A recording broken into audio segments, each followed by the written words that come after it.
Hi students, मैं सोनिया विद्या गुरु से current affairs का नया सेशन स्टार्ट करने वाले हैं। नया साल, आप सबको हैप्पी न्यू ईयर।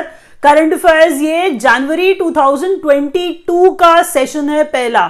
स्टार्ट करने से पहले आपको बता दूं, हर बार की तरह बहुत इंपॉर्टेंट क्वेश्चंस ढूंढ के लाई हूं मैं। उम्मीद आपसे करूंगी कि आप ये सारे के सारे क्वेश्चंस वीडियो खत्म होने तक ही याद कर लोगे। आपके पास बहुत सारे सब्जेक्ट्स और भी होते हैं, करंट अफेयर्स का रिस्पॉन्सिबिलिटी थोड़ा मैंने लिया हुआ है, तो इसी पीछे सारे के सारे इंपॉर्टेंट क्वेश्चन ढूंढ के आपके पास ले आती हूं मैं। जो आप ऊपर पढ़ते हैं वो हेडिंग होता है कि आप कौन से टॉपिक के अंडर करंट अफेयर्स पढ़ रहे हैं। जैसे इंटरनेशनल रिलेशंस हैं, बुक्स हैं, ऑथर्स हैं, ये सारे के सारे अवार्ड्स हैं, स्पोर्ट्स है, तो वो आप ऊपर देखते जाइए, सारी की सारी चीजें साथ के साथ याद करते जाइए। सेशन हिंदी मीडियम में है, आप देख करके पता लगा पाए। अगर आप इंग्लिश का सेशन देख रहे हो, कंप्लीट इंग्लिश मीडियम वाला, then switch to the complete English medium session that is also there in the playlist. That session is recorded primarily for our students from South India, primarily for our students from North East India, those who are not able to understand Hindi well. इस हिंदी के session को आगे बढ़ाते हुए बस सिर्फ इतनी एक उम्मीद आपसे कि बहुत एफर्ट लगता है इतने सारे क्वेश्चन एक वीडियो में डालने में। आपसे एक लाइक की उम्मीद मैं जरूर करती हूं, तो एक लाइक का बटन जरूर दबाइएगा। शेयर फ्रेंड्स के साथ करिए जो प्रिपरेशन कर रहे हैं किसी एग्जाम की, और चैनल को विद्या गुरु के अगर अभी तक सब्सक्राइब नहीं किया है तो प्लीज कर लीजिए। बेल आइकॉन जरूर प्रेस करिएगा। नोटिफिकेशंस तभी आते हैं जब आप बेल आइकॉन प्रेस करते हैं, तो नोटिफिकेशंस आएंगे जब भी हम लोग नया वीडियो अपलोड करेंगे। तो पहले क्वेश्चन से मैं स्टार्ट कर रही हूं, आप बिल्कुल फोकस हो जाइए। कोई भी एग्जाम अगर आपका है जिसके अंदर करंट अफेयर्स आने वाला है, कोई भी एग्जाम, तो ये सेशन आपके लिए इंपॉर्टेंट है, याद रखिएगा। चलिए पहला क्वेश्चन देखते हैं। पहला क्वेश्चन क्या है, किस बारे में है। आप जैसा हेडिंग पढ़ पा रहे हो, इंटरनेशनल रिलेशंस लिखा हुआ है। तो पहले क्वेश्चन में देखिए, Bhutan highest civilian award conferred on PM Modi. अच्छा, भूटान में किसी भी देश की बात करिए, कोई बड़ा अवार्ड होता है, तो हम कह रहे हैं भूटान का एक हाईएस्ट सिविलियन अवार्ड है जो पीएम मोदी को मिला है। पहला क्वेश्चन ये रखा है, तो आप ये समझ पा रहे हो क्वेश्चन इंपॉर्टेंट होगा। नाम अवार्ड का होता है गाडाग पेलगी खोरलो। अगर आप इसको ऐसा बोलते हो, गाडाग पेलगी खोरलो, तो ये ऑर्डर ऑफ द ड्रग गैलपो है। ऑर्डर ऑफ द ड्रग गैलपो है, इसे ऐसा आप लोग बोलेंगे, ठीक है। लेकिन ये वो भूटानीज में अपनी भाषा में उसे ऐसा बोलते हैं, गाडाग पेलगी खोरलो। ध्यान रखिएगा, एग्जाम में क्वेश्चन किसी भी तरह से पूछा जा सकता है, इसीलिए सब डाला हुआ है। अगर मैं बात करूं ऑर्डर ऑफ द ड्रग गैलपो को, तो ये order of the dragon king से नाम से भी बोला जाएगा। क्यों? क्योंकि ड्रग गैलपो का मतलब ही वही है, ड्रैगन किंग, तो इसीलिए ये दोनों लिख दिया है। ध्यान रखिएगा, ये अवार्ड का नाम है, पीएम मोदी को मिला है भूटान का हाईएस्ट सिविलियन अवार्ड। क्वेश्चन आपको याद करना है। भूटान के पीएम जो है वो लोटे शेरिंग है। यहां मैंने फोटो लगाई है, देखिए जरा उन्हें। मैं कह रही हूं उसके बाद में, India re elected to IMO. Next question है, ध्यान रखिए, जब एक पेज आप पढ़ रहे हैं तो उसमें मल्टीपल क्वेश्चन होते हैं, एक क्वेश्चन नहीं होता है। यहां पर लिखा है India re elected to IMO. IMO का मतलब है, यहां देखिए, इंटरनेशनल मैरीटाइम ऑर्गेनाइजेशन है, international maritime organisation, council for term 2022-23। IMO council में इंडिया री इलेक्ट हुआ है, दोबारा चुना गया है इस टर्म के लिए, 22-23 के लिए। याद रखना है आपको, और साथ में लोटे शेयरिंग भी याद रखने हैं, और जो अवार्ड पीएम मोदी को मिला है वो भी। अगले क्वेश्चन पे बढ़ते हैं, देखिए क्या है अगला क्वेश्चन। चलिए नेक्स्ट क्वेश्चन में इलेक्शंस एंड अपॉइंटमेंट्स की बात हम कर रहे हैं, तो आप जरा ऊपर से पिक्चर्स देखिए, शायद हो सकता है आप पहले किसी को जानते हो।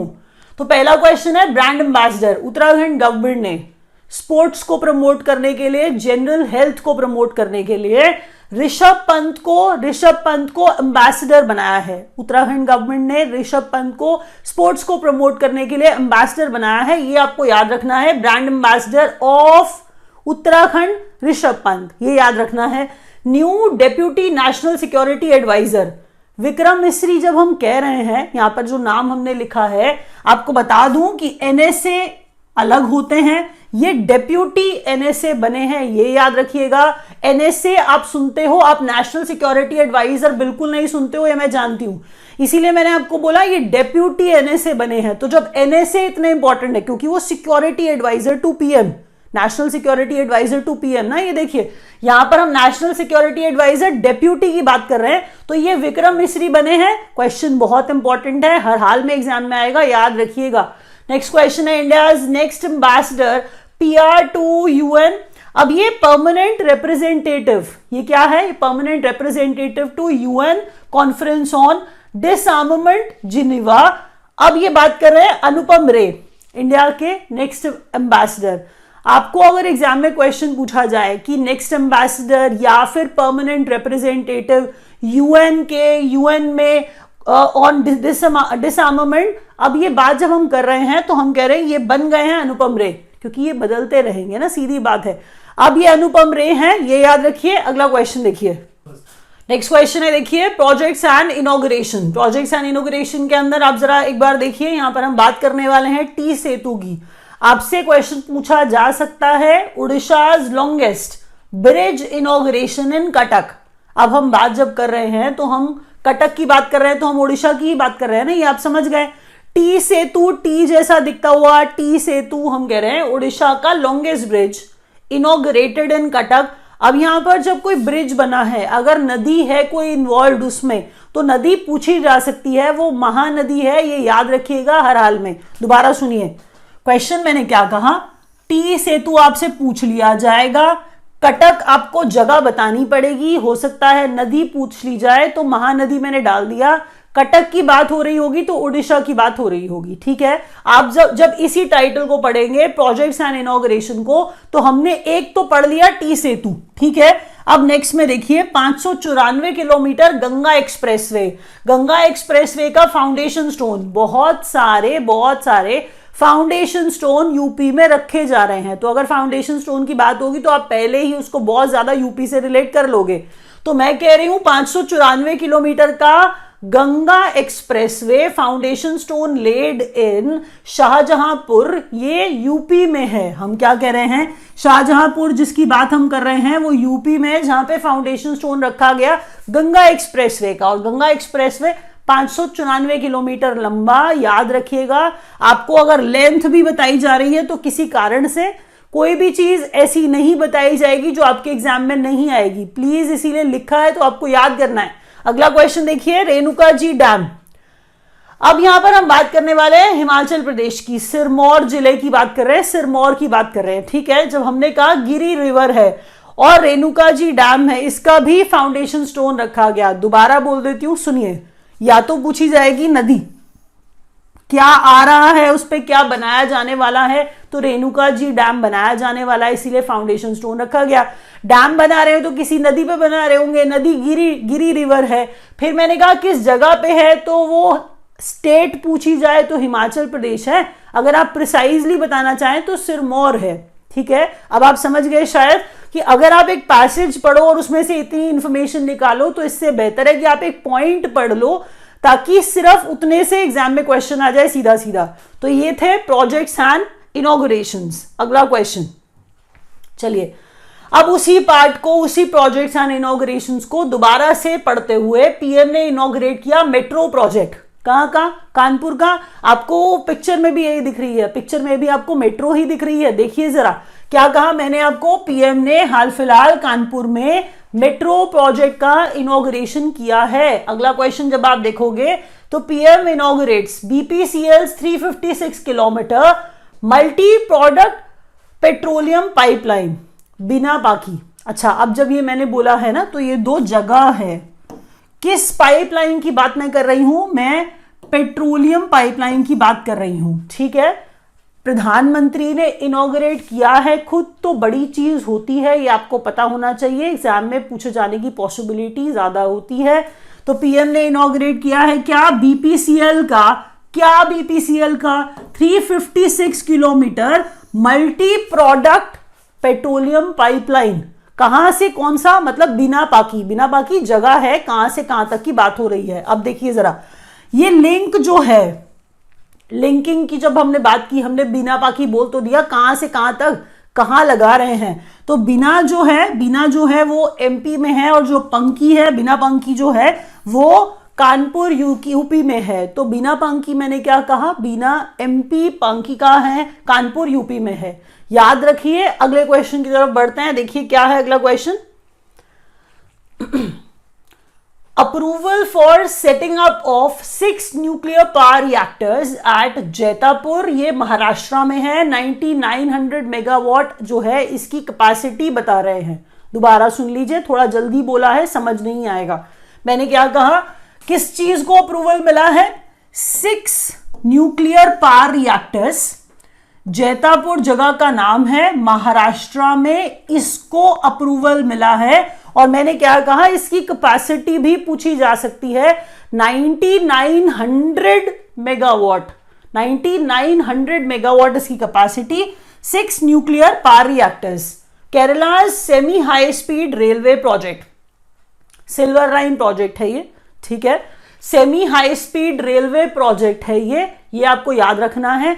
Semi high speed railway project, Kerala की बात चल रही है, नाम बताया जाएगा तो आप सिल्वर लाइन उसको बोल दोगे।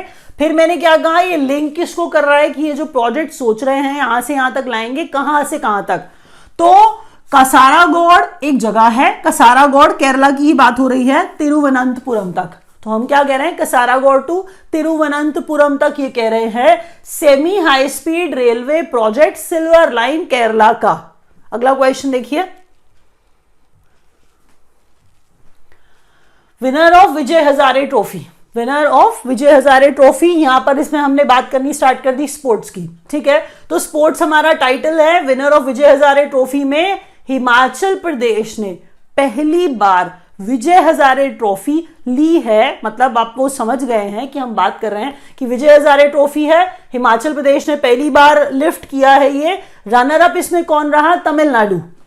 देखिए पहली बार ऐसा हुआ है, हिमाचल प्रदेश का पहला टाइटल है ये, और तमिलनाडु रनर अप रहा है। तो ये चीजें पूरी इंपॉर्टेंट हो जाएंगी, याद रखिएगा कि पहली बार हिमाचल प्रदेश ने ट्रॉफी जीती है ना। और नेक्स्ट अगर आप देखोगे तो खेलो India under 21 women's hockey league opens इन न्यू दिल्ली। दोबारा सुनिए, खेलो India under 21 women's hockey league की बात हो रही है, और ये कह रहे हैं हम लोग कहां पर, न्यू दिल्ली में, न्यू दिल्ली में ओपन्स इन न्यू दिल्ली। याद रखिएगा, यहां पर आपको दिखाया है पिक्चर में भी कि विमेन्स हॉकी लीग की बात हो रही है, और कौन सा विमेन्स हॉकी लीग, अंडर 21 वाला। नेक्स्ट क्वेश्चन देखिए, world's first government to go 100% paperless. अच्छा, ऐसा क्वेश्चन ना इंपॉर्टेंट होता ही होता है, आप खुद जानते हो, क्योंकि पेपर तो हम लोगों के लिए इतना इंपॉर्टेंट है, हम हर चीज लिख के करना चाहते हैं। लेकिन अगर कोई ऐसा कंट्री बन जाए या कोई ऐसी जगह आपको मिल जाए, ऐसी कोई गवर्नमेंट ही अनाउंस कर दे कि 100% हम पेपरलेस हो गए हैं, तो वो इंपॉर्टेंट हो जाएगा ना। तो ऐसे ही सब जगह पे लिखा है, world's first government to go 100% paperless, Dubai. Question अच्छा है, पहला अपनी तरह का, एग्जाम में आने की पॉसिबिलिटी हमेशा ऐसों की होती है, याद रखिएगा। First country to switch to 4.5 day work week, United Arab Emirates, UAE जो है ये स्विच कर रहा है। अच्छा, अभी आप भी कहीं ना कहीं जॉब करते होंगे, आपके घर में कोई जॉब करता होगा, तो क्या हमारा वर्क डेज हैं, क्या वो 4.5 दिन है हफ्ते में? नहीं। यहां पर देखिए ना क्या किया है, पहली कंट्री यूएई जो कर क्या रही है, 4.5 दिन का वर्क वीक बना रही है, वर्क वीक बना दिया यूएई ने। याद रखिएगा, ये याद रखना जरूरी है। अगला क्वेश्चन है, India's addition to UNESCO's intangible cultural heritage to humanity. अच्छा, जब इंटैंजिबल बोलते हैं तो इनसब्सटैंशियल बोल रहे होते हैं। ना समझ आए तो जो चीज कॉन्क्रीट नहीं है वो इंटैंजिबल है ना। हम कह रहे हैं कुछ टैंजिबल होता है, कुछ इंटैंजिबल होता है, टच कर सकते हैं, जो दिखता है, जो कॉन्क्रीट होता है वो टैंजिबल है, जो नहीं दिखता है वो इंटैंजिबल है। तो हम कह रहे हैं कि इंडियाज एडिशन, अब इंडिया ने दुर्गा पूजा कोलकाता वाला इंटैंजिबल कल्चरल हेरिटेज जो है ऑफ ह्यूमैनिटी, इस तरह से यूनेस्को में एडिशन किया है। याद रखिए, India's addition to UNESCO's intangible cultural heritage of humanity, Durga Puja from Kolkata. ना आगे अगर जरा पढ़ेंगे तो डेस्मोंड टूटू, यहां पर ये क्वेश्चन पूछा जाएगा। डेस्मोंड टूटू जो है ये फेमस इंसान, इनकी अभी हाल फिलहाल डेथ हो गई है, आपको बता दूं। ये बिशप थे, साउथ अफ्रीका से थे, या मैंने लिखा है साउथ अफ्रीका से थे क्योंकि ये पूछा जाएगा ये कहां से बिलोंग करते थे, हाल फिलहाल इनकी डेथ हुई है। तो आपको ये बिशप, पादरी वाला रोल, एक्टिविस्ट वाला रोल, आपको ये सब करते हुए नजर आए। एक्चुअल में बहुत पॉपुलर पर्सनालिटी थे। आपको ये बता दूं नोबेल प्राइज लॉरिएट भी थे, नोबेल प्राइज भी मिला था, गांधी पीस प्राइज भी मिला था, तो इंपॉर्टेंट पर्सनालिटी थे। हाल फिलहाल इनकी डेथ हुई है। तो डेस्मोंड टूटू नाम याद रखिए, साउथ अफ्रीका से बिलोंग करते थे। ये क्वेश्चन पूछा जा सकता है। अगला क्वेश्चन देखिए। अच्छा, अब इंटरनेशनल न्यूज है। न्यू प्रेसिडेंट ऑफ चिली, किसी देश, इंपॉर्टेंट देश में नया प्रेसिडेंट या नया प्रधानमंत्री बनता है तो हम जरूर पढ़ते हैं क्योंकि वो एग्जाम में आता है। तो ये क्वेश्चन है, Gabriel boric, Gabriel boric youngest president बने हैं चिली के। तो ये ऐसा यंगेस्ट हुए तो पहले इतने छोटे बने होंगे, तो कहने का मतलब ये क्वेश्चन आने की पॉसिबिलिटी और बढ़ गई, आपको कारण मिल गया। मैंने क्या कहा, गैब्रियल बोरिक ये बने हैं चिली के नए राष्ट्रपति, fourth new member of BRICS. Brazil, Russia, India, China, South Africa, BRICS है ये हम जानते हैं। हम कह रहे हैं फोर्थ न्यू मेंबर। यहां पर आप जरा ध्यान से देखिए बात क्या चल रही है, ब्रिक्स की बात नहीं चल रही है, यहां पे बात चल रही है ब्रिक्स न्यू डेवलपमेंट बैंक की। पहले ये पढ़िए कि जब मैंने कहा 4 न्यू मेंबर्स, फोर्थ एडिशन है ना, इसका मतलब new members of what, BRICS new development bank after Bangladesh. तो आपको ये समझ में आएगा कि बांग्लादेश, यूएई, उरुग्वे, और चौथा एडिशन जो हुआ है वो है अब इजिप्ट। तो चौथा मेंबर ब्रिक्स के न्यू डेवलपमेंट बैंक का वो इजिप्ट बन गया है, याद रखना है। अगला क्वेश्चन देखिए। India sets up clean energy and climate partnership with EU. European union की बात हो रही है कि यूरोपियन यूनियन ने कुछ पार्टनरशिप जो है वो साइन किया, अग्रीमेंट टाइप, कि India sets up clean energy and climate partnership with European union. Recently ये हुआ है, इसलिए आपको ये याद रखना है। अगला क्वेश्चन देखिए। अच्छा, अब गवर्नमेंट स्कीम्स है। आप खुद सोचो, अभी तक आपने जो भी क्वेश्चन पढ़ा कुछ भी अनइंपॉर्टेंट नहीं था, कुछ भी इनसिग्निफिकेंट नहीं था। आपको अगर लेक्चर समझ में आ रहा है तो लाइक का बटन प्लीज दबा दीजिएगा, और याद रखिएगा कि गवर्नमेंट स्कीम्स एग्जाम में हर हाल में आती हैं, यहां तक भी आपको कुछ नहीं छोड़ना है। और बिलीव मी, इतने सारे क्वेश्चन मैंने लास्ट में बैंकिंग के भी डाले हैं, बैंकिंग की इंपॉर्टेंट न्यूज डाली है। तो लेक्चर पूरा देखोगे तो बैंकिंग वाले स्टूडेंट्स आपको तो और ज्यादा सुपर बेनिफिट मिलने वाला है, तो पूरा वीडियो देखिएगा एंड तक। 1000 crore transferred to 16 lakh women self-help group members under Deendayal Antyodaya योजना, नेशनल रूरल लाइवलीहुड मिशन। अब जब आपने ये NRLM पढ़ा, आपने कहा कि 1000 करोड़ रुपए इन 16 लाख महिला सेल्फ हेल्प ग्रुप्स को, इन 16 लाख महिला सेल्फ हेल्प ग्रुप्स को दिया जाएगा, इनके मेंबर्स को दिया जाएगा। तो दिया जाएगा तो किस स्कीम के तहत दिया जाएगा? ये 1000 करोड़ रुपया 16 lakh women self help groups को किस स्कीम के तहत दिया जाएगा? तो दीनदयाल अंत्योदय, ये आप योजना पढ़ लोगे, ठीक है। लेकिन अगर दीनदयाल अंत्योदय योजना आप पढ़ोगे तो आपको ये पूरा याद रखना पड़ेगा, NRLM बोल के भी, जिसमें N होगा नेशनल, R होगा रूरल, और ये लाइवलीहुड होगा L, और M होगा मिशन, ठीक है। तो इसके तहत ये होगा। जब हम पढ़ेंगे नीचे तो 100 दिन का reading campaign up to class 8, Padhe Bharat, Dharmendra Pradhan, education minister, ministry of education वाले धर्मेंद्र प्रधान, इसके बारे में बात करते, लॉन्च करते, इसे आपको नजर आए। तो ये पढ़े भारत जो है ना, ये कैंपेन मिनिस्ट्री ऑफ एजुकेशन वाला होगा, ये आपको पता है। तो 100 डेज का रीडिंग कैंपेन, ये याद रखिएगा, क्लास 8th तक। तो ऐसा कोई कैंपेन चलाया जा रहा है पढ़ाने के लिए बच्चों को। तो आगे देखिए अगला क्वेश्चन क्या है। चलिए नेक्स्ट क्वेश्चन में अब यहां पर फिर बल्ब बांटे जा रहे हैं, बल्ब बांटे जा रहे हैं। जरा देखिए कितने बल्ब हैं, कौन दे रहा है। तो क्वेश्चन ध्यान से पढ़िए, क्वेश्चन है government schemes. 50 lakh LED bulbs, 50 lakh LED bulb distribution under ministry of power scheme Gram Ujala. तो ग्राम उजाला क्या है? देखिए गवर्नमेंट स्कीम हमारा हेडिंग था, अगर आप ये सुपर हेडिंग पढ़ोगे तो गवर्नमेंट स्कीम हमारा हेडिंग था। ग्राम उजाला हम कह रहे हैं, इसके तहत 50 लाख एलईडी बल्ब्स बांटे जा रहे हैं। मिनिस्ट्री ऑफ पावर है जो ऐसा कर रहा है, और कहां पे बांटेगा? नाम ही ग्राम उजाला है तो उसका मतलब क्या है? ग्रामीण इलाकों में ये बल्ब्स बांटे जाएंगे। ठीक है, आगे जब पढ़ते हैं तो श्रेष्ठ स्कीम, श्रेष्ठ की भी फुल फॉर्म आएगी, इसीलिए कैपिटल लेटर्स में लिखा है, क्योंकि इसकी कोई एक्सपैंडेड फॉर्म है इसीलिए इसे कैपिटल में लिखा है। तो Shreshta scheme to uplift scheduled caste students by ministry of social justice and empowerment. Scheduled caste students हैं, उनके अपलिफ्टमेंट की बात हो रही है, उसके लिए श्रेष्ठ स्कीम है।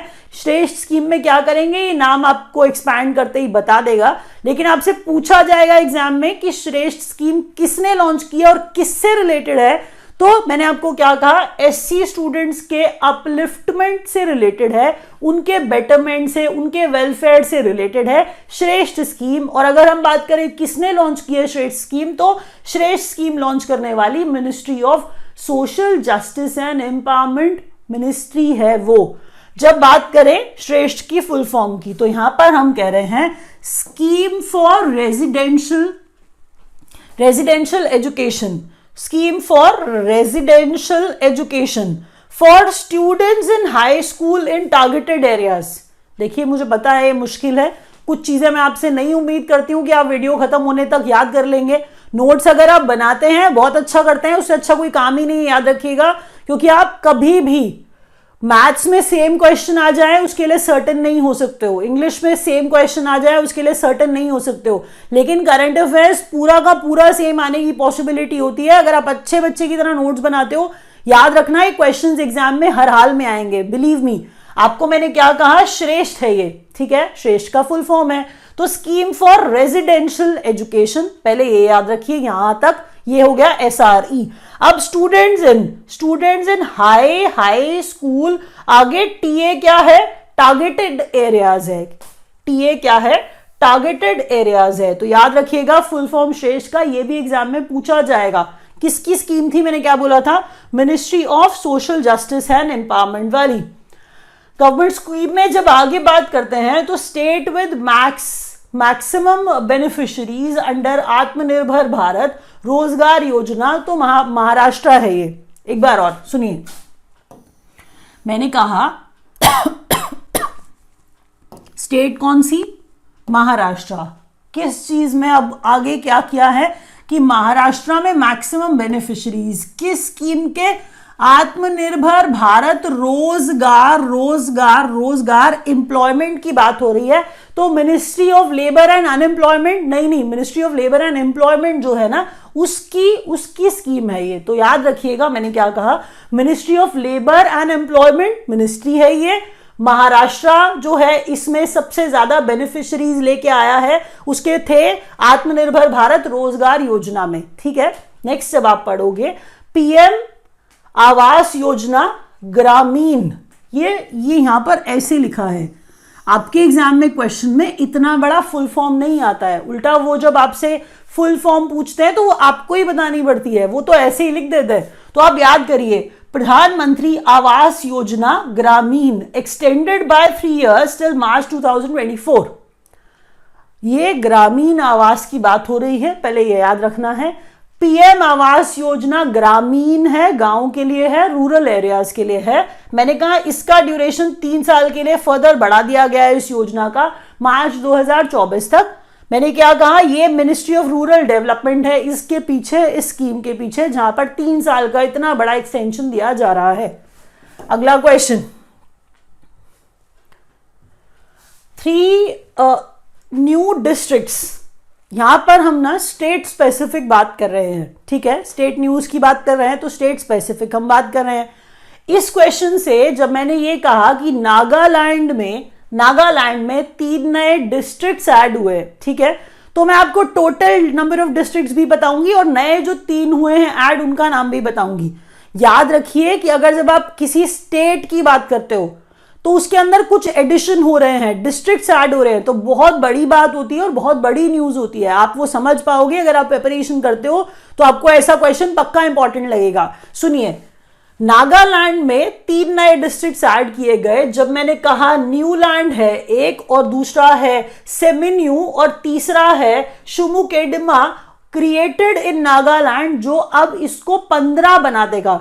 टोटल टैली 15 हो जाएगी। नागालैंड में कितने डिस्ट्रिक्ट्स हैं अगर एग्जाम में क्वेश्चन आ जाए तो सीधा सा जवाब है 15, चाहे वो नाम ना पूछे, लेकिन वो नाम पूछेगा। मैं आपको बता रही हूं क्वेश्चन इस तरह से भी बन सकता है कि नागालैंड में अब कितने डिस्ट्रिक्ट्स हैं, 15 नाउ, और अगर 3 का नाम पूछा जाए तो मैंने क्या कहा, न्यूलैंड है, सेमिन्यू है, और मैंने क्या कहा, चुमुकेडिमा। ये 3 डिस्ट्रिक्ट्स हैं जो नागालैंड में अब ऐड हुए हैं। चलिए, अब जब बात करें नागालैंड की ही, तो नागालैंड के चीफ मिनिस्टर हैं नेफ्यू रियो। नाम क्या है, नेफ्यू रियो इनका नाम है। चीफ मिनिस्टर नागालैंड के हैं ये। जब अगले क्वेश्चन की तरफ हम बढ़े तो जगन्नाथ रथ यात्रा, आप ये ना अब उड़ीसा और अब ये स्टार्ट कर दोगे, मुझे पता है। पहले सुनिए, यहां पर अब पंजाब की बात हम करने वाले हैं क्योंकि इन्होंने इसको स्टेट फेस्टिवल घोषित कर दिया है। तो पंजाब जो है, पंजाब के चीफ मिनिस्टर चरणजीत सिंह चन्नी हैं। इनकी फोटो आप यहां देख रहे हो। तो इन्होंने क्या किया, इन्होंने एक्चुअल में जगन्नाथ या रथ यात्रा को स्टेट फेस्टिवल घोषित कर दिया। इसीलिए मैंने यहां पर लिखा है, पढ़िए ध्यान से, जगन्नाथ रथ यात्रा गिवन स्टेट फेस्टिवल स्टेटस। और ये कह रहे हैं हम किसने दिया है, ये पंजाब ने दिया है। और इनके चीफ मिनिस्टर अब पूछे जा सकते थे, चरणजीत सिंह चन्नी है, नाम याद रखिएगा। अगला क्वेश्चन देखिए, झांसी स्टेशन उत्तर प्रदेश, रीनेम कर दिया गया इसे वीरांगना लक्ष्मीबाई स्टेशन। तो बहुत सारे रीनेम होते रहते हैं यहाँ पे, पता ही है आपको, और यूपी में तो बहुत ही ज्यादा होते हैं। तो अब यहाँ पर स्टेशन का नाम एक बदला गया है, झांसी स्टेशन उत्तर प्रदेश में है। नाम इसका बदलकर कितना अलग, वीरांगना लक्ष्मीबाई स्टेशन कर दिया गया है। तो आप याद रखिएगा पक्का से, क्योंकि क्वेश्चन आ सकता है, आपको पता है चीज इंपॉर्टेंट है। जब मैं अगले क्वेश्चन की तरफ बढ़ूंगी तो यहां पर हम बात कर रहे हैं sports action toward harnessing aspiration of youth scheme की, जो लॉन्च किया है झारखंड ने। हर हाल में इस योजना को, इस स्कीम को याद रखिए। मैंने क्या कहा, एक सहाय स्कीम झारखंड की, जिसका full form sports action towards harnessing aspiration of youth है, ये याद रखिए। जब नीचे वाले पॉइंट पे आएंगे तो झारखंड के सीएम जो हैं वो हेमंत सोरेन हैं। पिक्चर आप यहां पर देख रहे हो, ठीक है, क्योंकि सहाय स्कीम जो है ये लॉन्च की है, यूथ के लिए है, स्पोर्ट्स एक्शन मतलब स्पोर्ट्स से रिलेटेड स्कीम है। तो इतना ही याद करना है, इससे ज्यादा बहुत इनमें मत पढ़िए। स्टेट न्यूज भी मैंने आपको पढ़ा दिया, ताकि अगर स्टेट में इंडिविजुअली कुछ नया हो रहा है, क्वेश्चन अगर आ जाए तो आपको याद करना पड़ेगा, ठीक है। अब अगला क्वेश्चन जब मैं देखूं तो अगला क्वेश्चन है गुड गवर्नेंस इंडेक्स है, ये रैंकिंग है इसकी, गुड गवर्नेंस इंडेक्स है। पिक्चर देखिए ना, तो इसमें कुछ पिक्चर के अंदर आपको सारी की सारी डिटेल्स मिल जाती है। ये कुछ ऐसी पिक्चर्स में से एक है। जब हम गुड गवर्नेंस देखेंगे तो गुड गवर्नेंस में टॉप पे आ रहा है गुजरात, गुड गवर्नेंस में टॉप पे आ रहा है गुजरात, सेकंड पे आ रहा है महाराष्ट्र, थर्ड पे आ रहा है गोवा। और अगर आप बात करें नॉर्थ ईस्ट में, तो नॉर्थ ईस्ट एंड हिली स्टेट्स में नंबर 1 पे आ रहा है एचपी, नंबर 1 यूटी आ रहा है गुड गवर्नेंस में दिल्ली। बाय एक्चुअल में ये जो गुड गवर्नेंस इंडेक्स है, ये कौन बना रहा है, कौन पब्लिश कर रहा है, वो भी तो देखना पड़ेगा ना कि किसने ये बनाया है। तो ये जिसने बनाया है वो है department of administrative reforms public grievances. ऐसा लिखा हुआ, थोड़ा ये अजीब सा ही इसका अब्रीविएशन है, जनरली ऐसे ही पूछा जाएगा आपसे। तो department of administrative reforms public grievances है किसके पीछे, गुड गवर्नेंस इंडेक्स के पीछे, जिसमें मैंने क्या कहा गुजरात टॉप पे है। तो ये सबसे इंपॉर्टेंट था। नॉर्थ ईस्ट और हिली स्टेट्स में एचपी है, फिर मैंने आपको बताया था कि यूटीज में दिल्ली है। हर हाल में याद रखिए, ऐसे क्वेश्चंस पक्का आते हैं। अगला क्वेश्चन देखिए,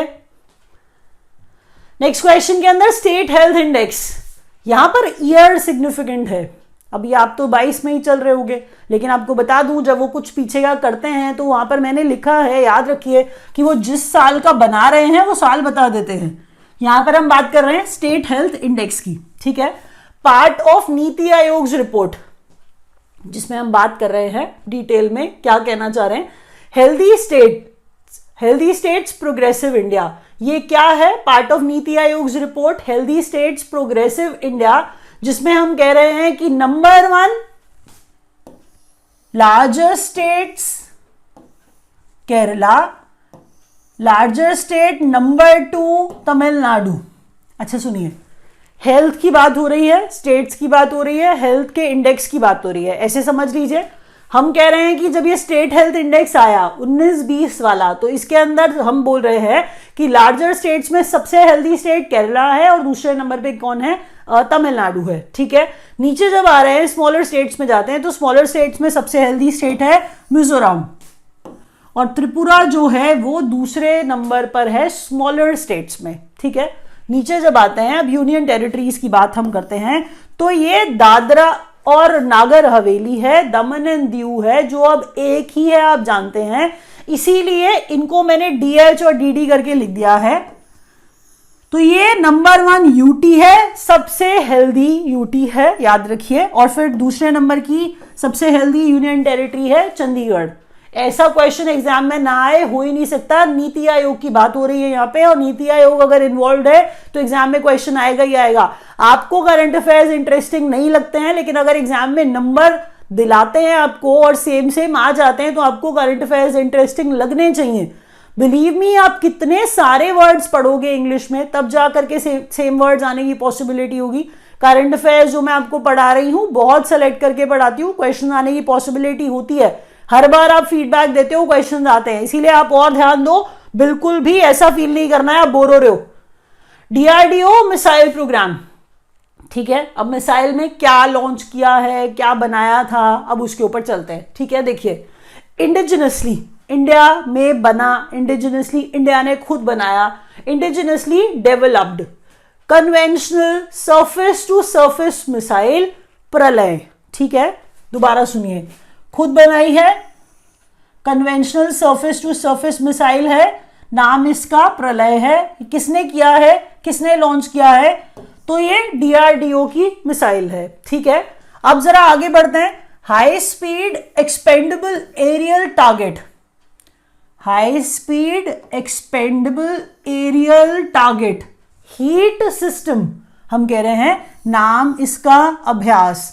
देखिए, अगर हेडिंग दिया है डीआरडीओ तो आप समझ रहे हो कि यहां पर हम डिफेंस की बात करने लग गए हैं, रॉकेट्स एंड मिसाइल की बात करने लग गए हैं। इनका एफर्ट है, इसीलिए उसकी बात की जा रही है कि अभ्यास इनका एफर्ट है, प्रलय इनका एफर्ट है। और ये क्या है, ये एग्जाम में पूछा जा सकता है ना। हीट की फुल फॉर्म आपसे पूछ ली तो आप हीट की फुल फॉर्म बताओगे ना। High speed expendable aerial target है, अभ्यास है ये, और प्रलय क्या है? Surface to surface conventional surface to surface missile है। New generation nuclear capable ballistic missile Agni prime. दोबारा सुनिए, मैंने क्या कहा? New generation nuclear capable ballistic missile, जिसका नाम है अग्नि पी। हम कह रहे हैं ये जो रेंज है अग्नि प्राइम का 1000 से 2000 किलोमीटर का है। अग्नि प्राइम न्यूज में भी रहता है, इंपॉर्टेंट है, आपको सुनने में ही अच्छा लगेगा, चाहे आप उसको अमेजॉन प्राइम बना दो, लेकिन वो अग्नि प्राइम है, याद रखना है आपको। ये सुनने में आता है, न्यूज में आता है, 1000 से 2000 किलोमीटर इसका रेंज है। चलिए अगला क्वेश्चन देखिए क्या है। अगले क्वेश्चन में डिफेंस न्यूज में India's first indigenously built missile, ठीक है। कॉर्वीट है, कोविड है, तो कॉर्वीट का मतलब हम ये शिप की बात करने लग गए हैं। तो आईएनएस खुकरी, इसे डीकमीशन कर दिया गया है। देखिए, जब इंट्रोड्यूस करते हैं इंडक्ट करते हैं तो हम कहते हैं कि इसे कमीशन कर दिया गया है, डीकमीशन कर दिया गया है। तो अब ये समझ लीजिए कि इसे अपने काम से हटा दिया गया है, डीकमीशन कर दिया है। आईएनएस खुखरी को क्या था, ये भारत का पहला अपना बनाया हुआ मिसाइल कॉरवेट था। क्या? आईएनएस खुखरी, जो अब डीकमीशन कर दिया गया है। Sea trial of India second, India second what, पहले नंबर का क्या था वो भी बोल रही हूं मैंने कहा इंडिया का दूसरा सी ट्रायल हुआ है किसका? आईएनएस मोरमुगाओ का। आईएनएस मोरमुगाओ क्या है? देखिए जब हम आईएनएस बोल रहे हैं तो नेवी की बात हम कर रहे हैं ना, मैं कह रही हूं कि इसका सी ट्रायल हुआ, सी ट्रायल सेकेंड नंबर का आईएनएस मोरमुगाओ का हुआ। ये आईएनएस मोरमुगाओ क्या है? ये P-15B class indigenous guided missile है, स्टेल्थ डिस्ट्रॉयर है ये, और पहले नंबर का था आईएनएस विशाखापट्टनम। पहले वाला जो था वो हो गया है, सेकेंड वाला इसका सी ट्रायल चल रहा है जिसका नाम आईएनएस मोरमुगाओ है।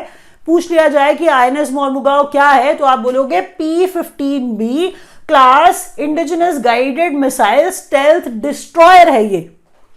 अगला क्वेश्चन है launch of multi terrain artillery gun. Multi terrain artillery gun, मार्ग इसे हम कह रहे हैं। अगर आप पढ़ो ध्यान से तो ये मल्टी, यहां पर देखिए मल्टी टेरेन है, ये आर्टिलरी है, ये आर्टिलरी AR है, और ये G क्या है? ये गन है। तो मल्टी टेरेन आर्टिलरी गन है at BIMSTEC military exercise in Pune.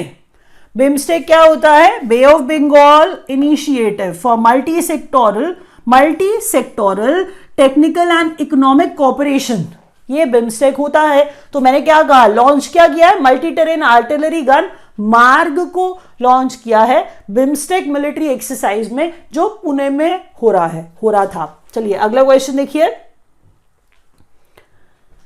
Books की बात करते हैं, कुछ इंपॉर्टेंट बुक्स हैं, इनफैक्ट बहुत इंपॉर्टेंट बुक्स हैं, क्योंकि आपको बता दूं जो बुक्स मैं लाती हूं वो ये सोच के लाती हूं कि वो पर्सनालिटी कितनी इंपॉर्टेंट है, क्या वो इतनी इंपॉर्टेंस रखती है कि उसके ऊपर क्वेश्चन बना के आपके एग्जाम में पूछ लिया जाए। तो वही है ये पर्सनालिटीज, सेलेक्टेड हैं, एग्जाम में आते हैं। सुनिए question, pride prejudice and पंडिटरी।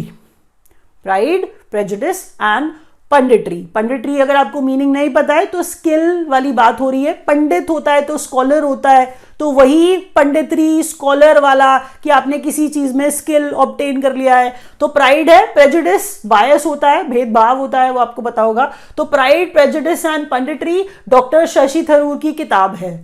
The Ambuja story is the autobiography of Narottam Sekhsaria, ये यहां पर देख रहे हैं आप। Language of truth, languages of truth Salman Rushdie की किताब है, और आपको बता दूं सलमान रश्दी की सारी ही किताबें आपको याद करनी ही पड़ेंगी। इंपॉर्टेंट पर्सनालिटी है, बहुत न्यूज में रहते हैं, किसी ना किसी कारण से रहते हैं। तो सलमान रश्दी की किताब languages of truth. Next question देखिए, बैंकिंग एंड फाइनेंस। अब यहां से बैंकिंग और finance news, banking and finance update start करते हैं हम लोग, ठीक है। अब जब पहला क्वेश्चन आप पढ़ रहे हो, payment bank to get scheduled bank status, Airtel payment bank, ठीक है। तो ये जो एयरटेल पेमेंट बैंक है, ये शेड्यूल्ड बैंक जो बनेगा तो ये शेड्यूल्ड पेमेंट बैंक ही बनेगा, ये आपको याद रखना है। मैं शेड्यूल्ड कमर्शियल बैंक नहीं बोलने लग गई हूं, दोबारा सुनिए। वो पेमेंट बैंक जो शेड्यूल्ड बैंक का स्टेटस जिसको मिल जाएगा शेड्यूल्ड पेमेंट बैंक का, वो एयरटेल पेमेंट बैंक होगा। Apart from private and public sector, public और साथ में शेड्यूल्ड कमर्शियल बैंक्स, इनके अलावा प्राइवेट बैंक्स हैं, पब्लिक शेड्यूल्ड कमर्शियल बैंक्स हैं। Banks eligible to government agency business, scheduled payment banks and small finance banks. अच्छा सुनिए, गवर्नमेंट एजेंसी बिजनेस, गवर्नमेंट के एजेंसी बैंक की तरह काम करते हुए प्राइवेट बैंक्स हैं, वैसे ही गवर्नमेंट बैंक्स तो हैं ही हैं, लेकिन वो कह रहे हैं कि इस कैटेगरी के अंदर और कौन से बैंक्स हैं जिनको हम ये परमिशन दे रहे हैं। गवर्नमेंट कह रही है कि अपने एजेंसी बैंक की तरह तुम भी काम कर लो भाई। तो यहां पर शेड्यूल्ड पेमेंट बैंक्स है जो गवर्नमेंट के एजेंसी बैंक की तरह काम कर सकते हैं, और दूसरा स्मॉल फाइनेंस बैंक्स भी गवर्नमेंट कह रही है कि आप भी हमारे एजेंसी बैंक की तरह काम कर सकते हो। जब आप पढ़ते हो तीसरा पॉइंट, ऑफलाइन पेमेंट लिमिट पर ट्रांजैक्शन 200, ओवरऑल लिमिट ₹2000। हर किसी के पास ऑनलाइन पेमेंट करने के लिए नेट अवेलेबल हो ऐसा पॉसिबल नहीं है, लेकिन हो सकता है उसको पेमेंट करनी हो, कहीं पर अर्जेंट करनी हो, तो आप क्या करोगे? आपके पास इंटरनेट नहीं है, आपने बैंक को बोल करके, बैंक को इन्फॉर्म करके आपने अपने पास ये परमिशन ले ली है कि आप ऑफलाइन पेमेंट्स भी कर सकते हो, तो आप एक समय पर ऑफलाइन पेमेंट 200 रुपए की कर सकते हो। और मैंने कहा आप ओवरऑल लिमिट जो है, जो आप बैंक को बोल करके अपने पास ऐसा पैसा रख सकते हो कि आप ऑफलाइन ट्रांजैक्शन करोगे, तो 2000 रुपए का ओवरऑल लिमिट है। 2000 रुपए का ओवरऑल लिमिट है, लेकिन एक ट्रांजैक्शन आप 200 रुपए तक की ही कर पाओगे। ये याद रखिएगा, क्योंकि ऐसी फैसिलिटी आपको अवेलेबल कराई जा रही है कि आपने 2000 रुपए अब कंज्यूम कर लिए, तो दोबारा बैंक को बताइए, उनसे फिर सपोज करिए आप रिचार्ज करा रहे हो 2000 रुपए का, और अब आप क्या कर रहे हो? ऑफलाइन ट्रांजैक्शन कर पा रहे हो। तो ये आपको क्या करना आना पड़ेगा? उसको दोबारा रिप्लेनिश कराना पड़ेगा और ऑफलाइन पेमेंट्स आप कर पाओगे। चलिए, बैंकिंग एंड फाइनेंस अपडेट्स में ही, to offer banking services to rural and semi urban areas. अब ये इंडिया पोस्ट पेमेंट बैंक की बात है, ये आईपीबी जो लिखा हुआ है ये इंडिया पोस्ट पेमेंट बैंक है, पार्टनर्स विद एचडीएफसी। क्या किया है आईपीपीबी ने? एचडीएफसी के साथ मिलकर के ऑफर कर रहे हैं बैंकिंग सर्विसेज किनको? Rural and semi urban areas को। Rural and semi urban areas को ऑफर कर रहे हैं एचडीएफसी और IPPB banking services. Next, first Indian bank to go live on UPI for cross border payments. अब बाहर के देशों की बात होने लगी, अब हम कह रहे हैं क्रॉस बॉर्डर पेमेंट और एनआरआई रेमिटेंस की बात जब करते हैं, तो ऐसा बैंक इंडसइंड बैंक बन गया है, जो पहला बैंक बन गया है भारत का जो लाइव हो गया है, मतलब जो UPI transaction cross border payments भी करा रहा है। इंडसइंड बैंक ने और क्या किया है, जरा ये देखिए, ग्रीन फिक्स डिपॉजिट्स हैं टू फाइनेंस प्रोजेक्ट्स। कौन से प्रोजेक्ट्स को फाइनेंस करने के लिए ग्रीन फिक्स डिपॉजिट जो है लाए गए? वो प्रोजेक्ट्स को फाइनेंस करने के लिए जो यूनाइटेड नेशन के सस्टेनेबल डेवलपमेंट गोल्स के अनुसार, उनके जैसा, मतलब उनके अनुसार काम करते हुए प्रोजेक्ट्स हैं, उन प्रोजेक्ट्स को फाइनेंस करेंगे। ये इसके लिए इंडसइंड बैंक ने ग्रीन फिक्स्ड डिपॉजिट्स को लॉन्च किया है, ये याद रखिएगा। तो इंडसइंड बैंक, देखिए एग्जाम में क्वेश्चन सिर्फ इतना पूछा जाएगा, यूएन का सस्टेनेबल डेवलपमेंट गोल्स ऐसा नहीं, वो पूछेंगे कि ग्रीन फिक्स डिपॉजिट जो है वो किसने लॉन्च किया है, किस बैंक ने? तो इंडसइंड बैंक ने उसे लॉन्च किया है, याद रखिएगा। फिर भी अगर याद कर लेंगे कि किस चीज को वो फाइनेंस कर रहे हैं, किसके लिए, तो वो अच्छा रहेगा आपके लिए। अब बैंकिंग और फाइनेंस के अंदर आगे बढ़ते हुए, new MD and CEO of PNB, ये भी याद रख लीजिए। कुछ क्वेश्चंस थोड़े कम इंपॉर्टेंट भी होते हैं, लेकिन याद करने इसलिए पड़ते हैं, एग्जाम में आजकल कुछ भी पूछ लिया जाता है। तो अतुल कुमार गोयल जो हैं वो पंजाब नेशनल बैंक के नए एमडी और सीईओ बने हैं, ठीक है। DSSIs identified by IRDAI for 2021-22। चलिए, domestic systemically important insurers, domestic systemically important insurers, अगर आपको याद हो तो जैसे DSII होता है वैसे DSIB भी तो होता है ना, डोमेस्टिक सिस्टेमिकली इंपॉर्टेंट बैंक्स, जैसे ICICI, जैसे HDFC, जैसे SBI।